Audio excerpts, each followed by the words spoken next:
Program ini didanai oleh para sahabat dan mitra dari Joyce Meyer Ministries. Siapa yang perlu saudara ampuni yang belum saudara ampuni? Saudara hanya menyakiti diri sendiri jika tetap marah pada orang. Saudara tak sedang menyakiti mereka, mereka mungkin bersenang-senang, bahkan tidak peduli saudara marah. Tapi saudara menyakiti diri karena imanmu terganggu.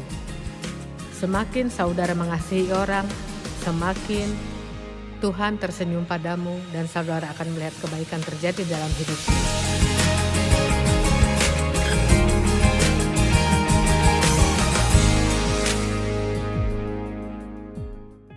Kolose 1 ayat 4 dalam terjemahan Amplified memberi definisi berbeda akan iman, tapi saya suka.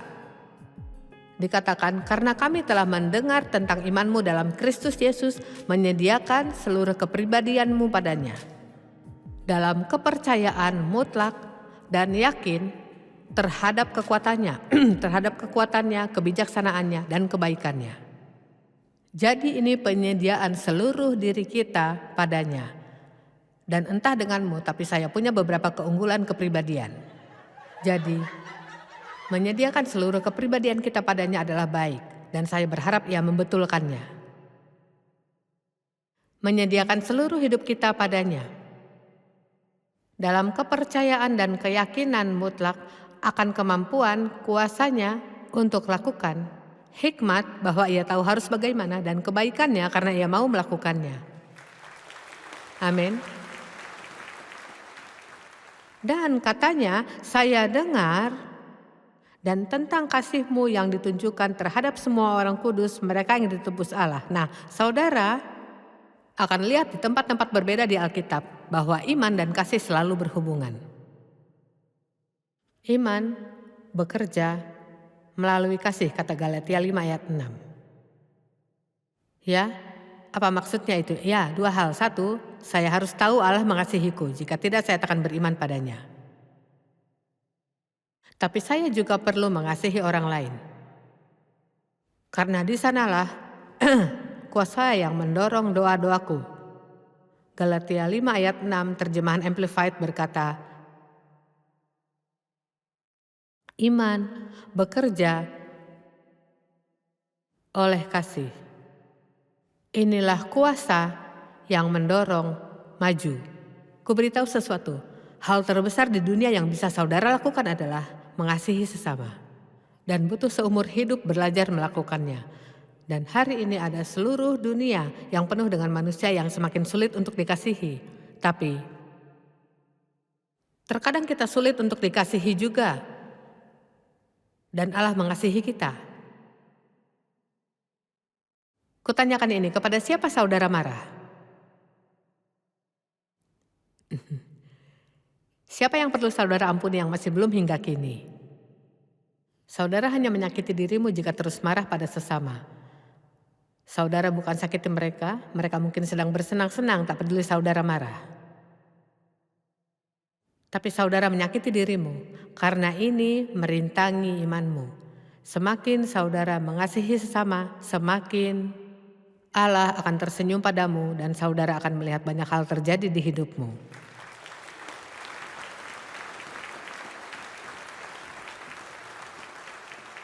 Satu Timotius 1:19. Tetaplah percaya penuh.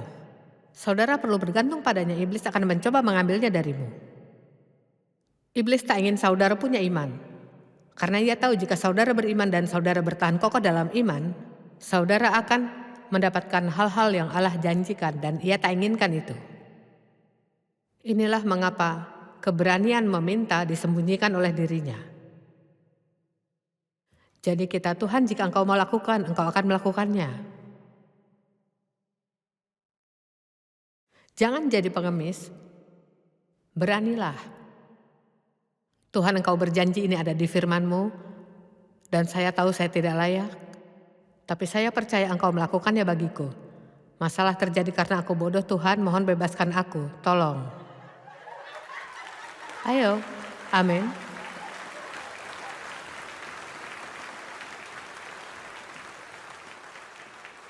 Pegang erat imanmu dan sandarkan seluruh kepribadianmu padanya. dalam kepercayaan mutlak dan yakin, dan hati nurani yang murni, bersih. Nah, kita bisa punya sesi khotbah sendiri tentang hati yang murni, bukan? Tidak ada bantal yang lebih keras dari hati nurani bersalah.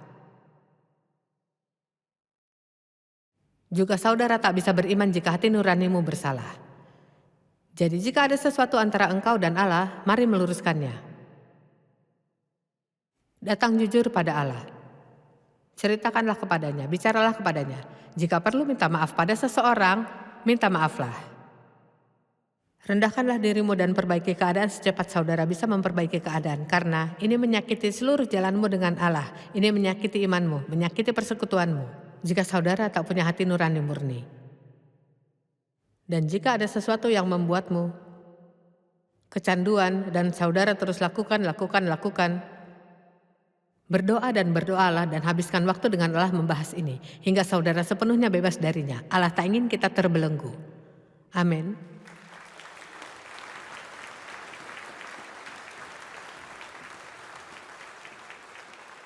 Roma 12 ayat 3-8. Berdasarkan kasih karunia yang dianugerahkan, aku berkata kepada setiap orang, janganlah kamu memikirkan hal-hal yang lebih tinggi daripada yang patut. Tapi hendaklah kamu berpikir begitu rupa, menurut ukuran iman yang dikaruniakan Allah kepada kamu masing-masing. Nah, semua orang punya iman. Ini tergantung apa yang saudara lakukan dengannya. Beberapa orang bisa menaruh iman di bank, beberapa beriman dalam investasi mereka, beberapa punya iman dalam rencana pensiun, beberapa punya iman pada sesama, dan tahukah saudara tak ada seorang pun yang saudara kenal yang jika bergaul dengan mereka yang tak akan berakhir menyakitimu. Dan ini bukan karena mereka jahat dan mencoba melakukannya, mereka hanya manusia. Kita menyakiti orang, saya sakiti orang, inilah mengapa kita perlu cepat memaafkan. Ayo, jangan jadi orang mudah tersinggung, yang selalu merasa tersakiti perasaannya. Saya tahu orang menyakitimu, orang menyakitiku, tapi saya pun menyakiti orang. Saya katakan hal-hal pada orang lain tanpa berpikir bagaimana kedengarannya dan menyakiti perasaan mereka. Dan saya bersyukur saat mereka berbaik hati dan memaafkanku. Amin. Dan kita perlu menabur jika ingin menuai demikian. Allah telah memberi kita semua iman. Sebab sama seperti pada satu tubuh kita mempunyai banyak anggota. Saya belajar banyak melalui Roma 12. Saya satu tubuh di sini, tapi saya punya banyak bagian berbeda. Ada jari-jari, ada jempol, lutut, ada siku, ada leher dan mata, dan banyak bagian lain. Dan yang menarik adalah tak satu pun dari bagian berbeda ini iri satu sama lain. Mereka tidak bertengkar. Kenyataannya, jika kelingkingku sakit, segalanya sakit. Semua bagian tubuhku punya empati bagi satu bagian yang sakit. Ayo, ini mengapa pesan ini ada. Allah mencoba memberi kita contoh agar kita paham untuk menunjukkan betapa Ia ingin kita bekerja bersama sebagai kelompok orang percaya. Dan tahukah saudara, setiap bagian dari diriku bisa lakukan sesuatu, tapi tak setiap bagian bisa semuanya. Saya berjalan dengan kaki dan mengambil barang dengan tangan. Tanganku bisa pakai cincin.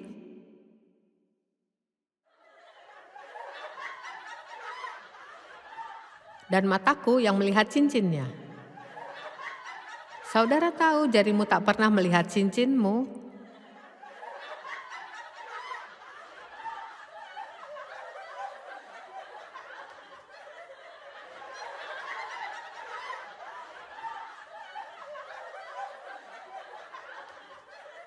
Ia selalu memakainya tapi tak pernah melihatnya. Dan matamu bisa melihatnya tapi tak pernah punya cincin untuk dipakai. Tapi, tahukah, terkadang kita ingin yang orang lain miliki. Dan anggaplah Allah menjawab beberapa doa konyol yang kita ungkapkan. Bagaimana jika mata meminta, Tuhan, aku ingin cincin sendiri. Aku lelah melihat cincin di jariku, aku ingin cincin sendiri. Jadi bagaimana jika Allah menjawab doa ini?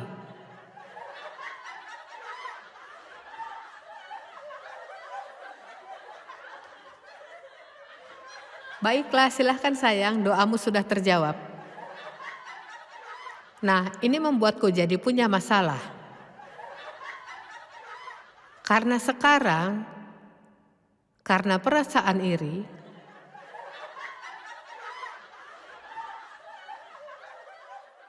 sekarang saya tak bisa lakukan yang seharusnya. Saya terima yang saya inginkan, tapi saya tak bisa lihat untuk berjalan kemanapun.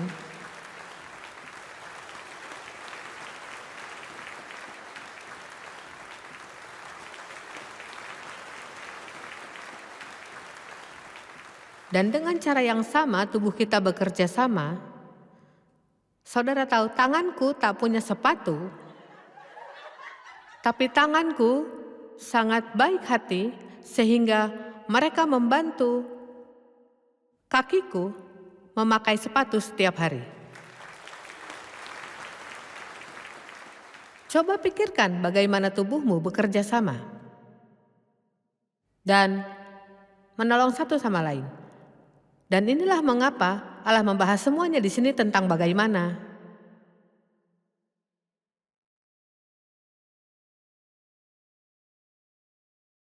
Sebab sama seperti pada satu tubuh kita mempunyai banyak anggota, tetapi tidak semua anggota itu mempunyai tugas yang sama. Ayat 5, demikian juga kita, walaupun banyak adalah satu tubuh di dalam Kristus, tetapi kita masing-masing adalah anggota. Kita mempunyai karunia yang berbeda, menurut kasih karunia yang dianugerahkan kepada kita. Kita punya karunia, tapi semuanya tidak berbuat sama. Dan salah satu hal terburuk yang bisa saudara lakukan adalah mencoba habiskan hidup melakukan hal yang bukan karuniamu hanya karena melihat orang lain melakukannya dan saudara iri pada mereka.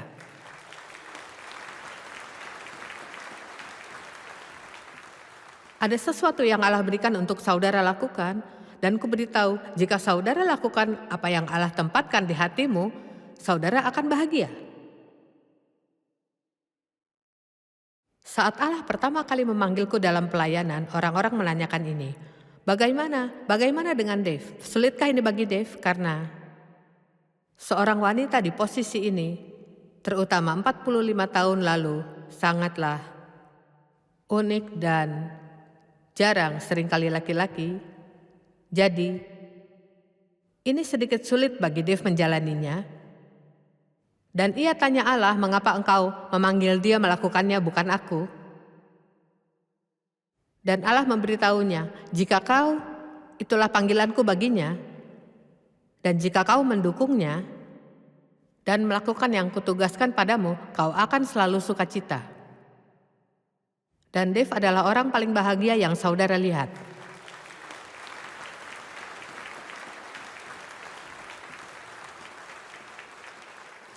Ia tidak iri padaku, ia bangga padaku, ia senang dengan pelayananku, dan ia lakukan hal-hal yang sama pentingnya.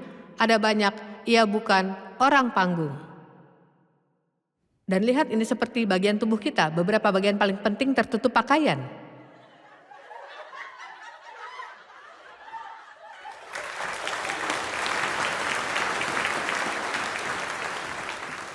Tak ada yang melihatnya. Ya, Allah juga sembunyikan sebagian kita, tapi ini bukan artinya kita tak penting. Ayo belajar sesuatu malam ini. Jadi apapun karunia saudara, ia katakan, Allah telah memberimu iman yang kau perlu untuk mempraktekkan karunia itu dalam tingkatan yang Allah rancang untuk kau praktekkan. Dan bahkan 25 orang bisa punya karunia sama, tapi tidak seluruh 25 ini akan punya kekuatan sama. Ada ribuan orang yang bernyanyi, tapi beberapa bernyanyi lebih baik dari yang lain. Ada banyak orang bisa berkhotbah, tapi beberapa berkhotbah lebih baik. Ada banyak pemain basket, tapi beberapa lebih baik. Dan jika kita bisa meredakan iri hati konyol ini, iri hati keringkan tulang. Jika kita bisa tiba di titik mempercayai bahwa Allah pedulikan kita dan punya rencana bagi kita. Saudara tahu, jika saudara punya yang dimiliki orang, tapi Allah tak memberimu iman untuk memilikinya, ini akan membuat saudara menderita. Kami adakan pelajaran Alkitab di awal pelayanan. Ini yang kami lakukan, 5 tahun kami buka kelas belajar Alkitab di rumah. Ada sekitar 20-25 orang datang setiap minggunya. Dan kami pergi ke gereja di mana sang pendeta cukup mempercayai bahwa seorang pria jadi pria dan wanita tetap jadi wanita. Dan dia berkata pada Dave, suatu hari kami sedang pulang dari gereja, katanya, "Dave, kaulah yang harus mengajar kelas Alkitab, bukan istrimu." Menarik bahwa yang manusia katakan padamu tidak selaras dengan yang Tuhan beritahu dirimu. Amin. Jadi, kami berpikir, oke, baik, kami akan taati pendeta ini. Jadi, Dave mencoba mengajar selama beberapa minggu dan saya mencoba untuk diam. Lihat saudara, sudah tahu hasilnya bagaimana? Tidak berhasil sama sekali, paling tidak bagiku. Dan saya ingat seorang wanita di kelas Alkitab datang dan berkata, "Apa yang kalian lakukan? Kau harus mengikut Allah. Karunia berbeda. Jika karuniamu bernubuat, maka bernubuatlah sesuai dengan imanmu. Ya, ini bukan karuniaku. Sesekali waktu Allah akan memberiku firman untuk seseorang seperti seorang pria ada dalam hatiku malam ini, dan ini belum lama terjadi. Dan saya bukan sedang mengarang hanya untuk mengesankan orang. Karena jika tidak nyata, saya tak akan mau melakukannya. Jika karuniamu melayani, layanilah. Ya, ini bukan karuniaku juga. Karuniaku adalah memberitahumu untuk melayani.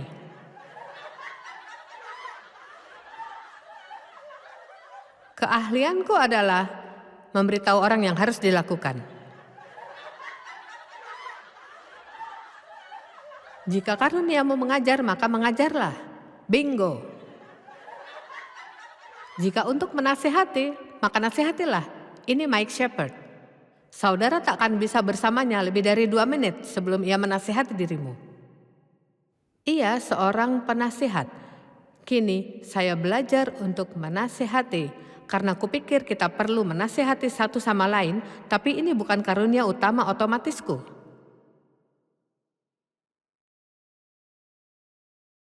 Jika karuniamu memimpin, maka lakukan dengan rajin.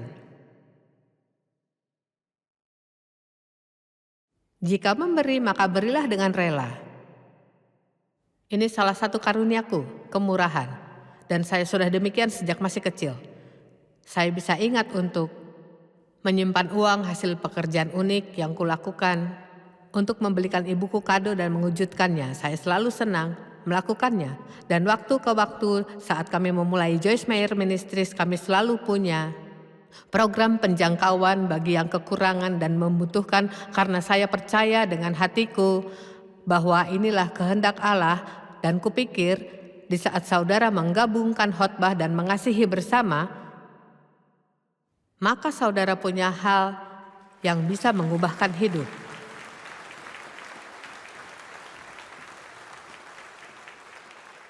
Karena saudara pergi ke negara-negara di mana orang kelaparan dan mereka minum air yang kotor, dan saudara menyatakan kasih Allah, ya kedengarannya baik, tapi mereka akan lebih percaya jika saudara beri mereka makan bertahun-tahun dan memberi tempat tinggal yang layak dan menggali sumur, memberi mereka air bersih.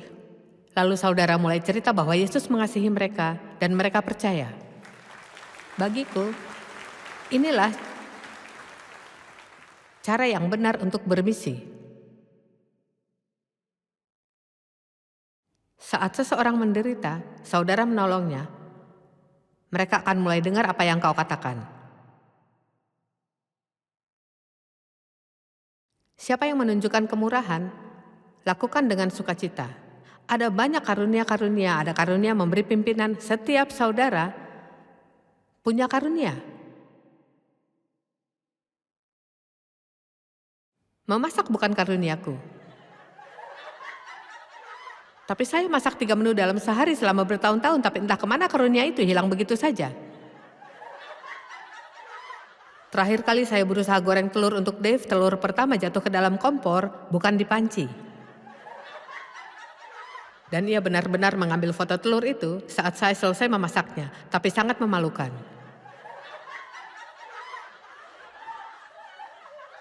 Jangan anggap hebat dirimu dari yang seharusnya jika saudara bisa lakukan hal yang tampak lebih besar atau lebih baik dari orang lain.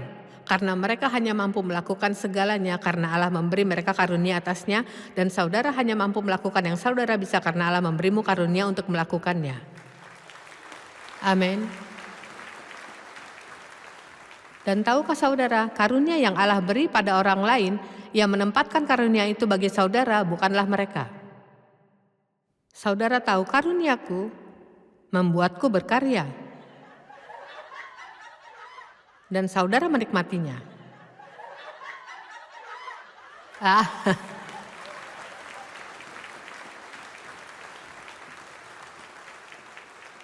Berapa banyak waktu yang kira-kira dihabiskan untuk mengarang 130 buku? Maksudku yang kulakukan selama 45 tahun terakhir adalah siapkan khotbah, mengajar, berkhotbah, menulis buku, mendoakan orang. Saya diberi kesempatan untuk berkarya, tapi lihat, saya tak akan mampu melakukannya jika Allah tidak memberiku karunia. Bagiku tidak sulit, karena ada karunia melakukannya, dan saya tak senang melakukan hal lain jika tak lakukan ini. Terima kasih.